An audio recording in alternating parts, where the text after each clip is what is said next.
الله صلی الله علیه وسلم سیرتونه دي په غزواتو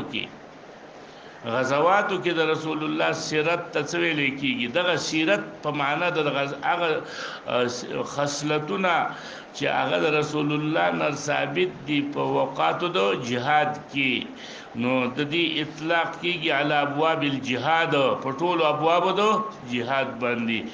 ځکه دا هغه سیرت هغه او سیر هغه څه ته وایي متلقاتا من احوال النبي صلی الله علیه وسلم فی غزواته، چې هغه شوي دي او حاصل دي او را رسیدلي دي موږ ته د احوالو د نبی علیه السلام نه، خو په غزواتو کې چې کوم دي. اوس دا نور شمایل چې دی هغه عام دي، او سیر چې دی دا صرف او صرف بیان دغه خصلتونو دی چې کوم را نقل دي موږ ته په جهاد د نبی علیہ السلام کې، په غزواتو د نبی علیہ السلام کې. دا ټول منګه په ویلي دي. باب ما جاء فی الدعوه قبل القتال، مخکې د قتال نه به دعوت ورکې خلکو له چې خلکو ایمان راوړي. ګوره ایمان د پاره موږ راغلي تاسو سره جنگیږو، که تاسو مسلمان شولئ نو موږ تاسو سره نه جنگیږو. اوس دا دعوت ورکول اوس هم لازم دي، که اوس اسلام ټولو خلکو ته رسیدلی دی، او اوس دا دعوت لازم نه دی چې خلکو لاول دعوت ورکي او بیا ورسره جهاد وکي.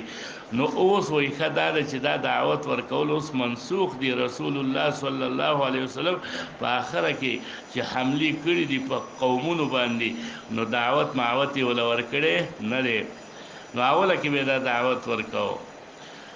حدثنا قتيبة قال حدثنا أبو عوانة عن عطاء بن السائب عن أبي البختري أن جيشا من جيوش المسلمين كان أميرهم سلمان الفارسي حاصروا قصرا من قصور فارس. یو قصر څه ته وایي؟ بنگلا. د بنگلو د فارس نه محاصره واچوله. فقالوا دي صحابه کرام ورته ویله یا ابا عبدالله الله ننهد الیهم، مونږ په حمله نه کوو. نهد ویل کېږي، نهده ینهدو، معنی ځان ورته ورښکاره کو پې ورخیږو. معنا د دې معنا دا شوله چې ننهض الیهم، موږ نه ورپاڅېږو دوی ته د حملې دپاره. سلمان ورته ویله فاتاهم سلمان فقال لهم، سلمان ولراغ قال دعوني، سلمان ورته ویل چې ما پرېږدئ چې زه دعوت اول ورکم. ما دقه خبره د رسول الله نه اورېدلې ده چې دعوت بیا ورکو اسلام ته، بیا به دعوت ورکو اعطا د جزیې ته، او بیا به ویل چې نه اسلام راوړئ نه جزیه ورکوئ، اوس جنگ ته تیار شئ. نو کما سمعت رسول الله صلی الله علیه وسلم يدعوهم فاتاهم سلمان فقال لهم انما انا رجل منكم فارسي ترون العرب يطيعونني. دا عربي نه چې زما څنګه اطاعت کوي، چې زه ورته هم دی ورته ودانګئ، زه امیر یم دانګي.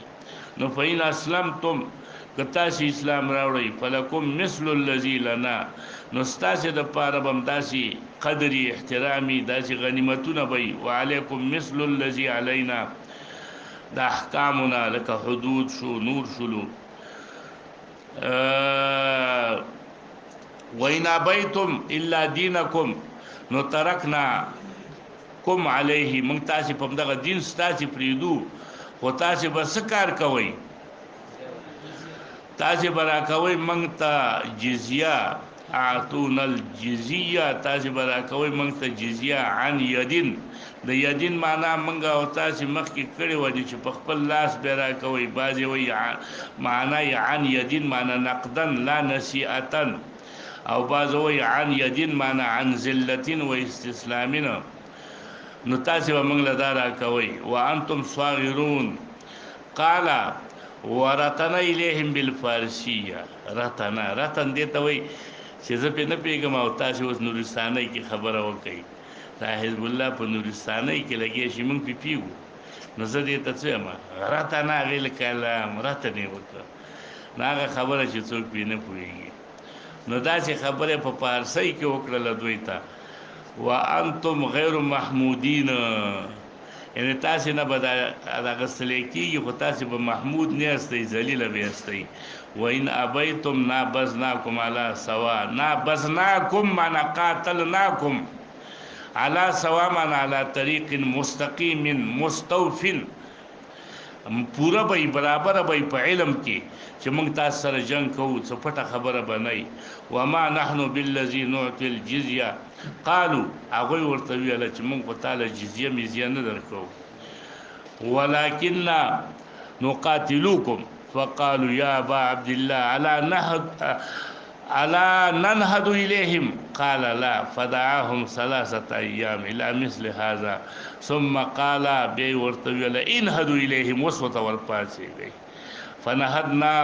فنهدنا إليهم ففتحنا ذلك القصر نو د دې کې دارال چې اول به دعوت ورکې او فی الباب عن بریده والنعمان بن مقرنین و ابن عمر و ابن عباس غنو صحابهونه دا روایت را نقل لي وسمعت محمدا يقول ابو البختري لم يدرك سلمان لانه لم يدرك عليا وسلمان مات قبل علي وقد ذهب بعض اهل العلم من اصحابنا غيرهم الى هذا ندي حدیث کې ګوره انقطاع علی ارسال راغی یو اوس د دې وجنه بعض اهل علم د اصحاب النبي عليه السلام او نزهاب کړي دی روایت ته چې اوس هم درې ورځې دعوت ورکول کیږي ورواو ان يدعوا ربل بشي هر کافر مخکې د قتال نه درې ورځې دا قول د اسحاق ابن ابراهيم دی قال ان تقدم اليهم في الدعوه فحسن يكون ذلك احيبو که تقدیم کی دوی ته په دعوت سره دا ډیر ښه کار دی او دا ډیر ایرون کی دا او باز اهل علم وای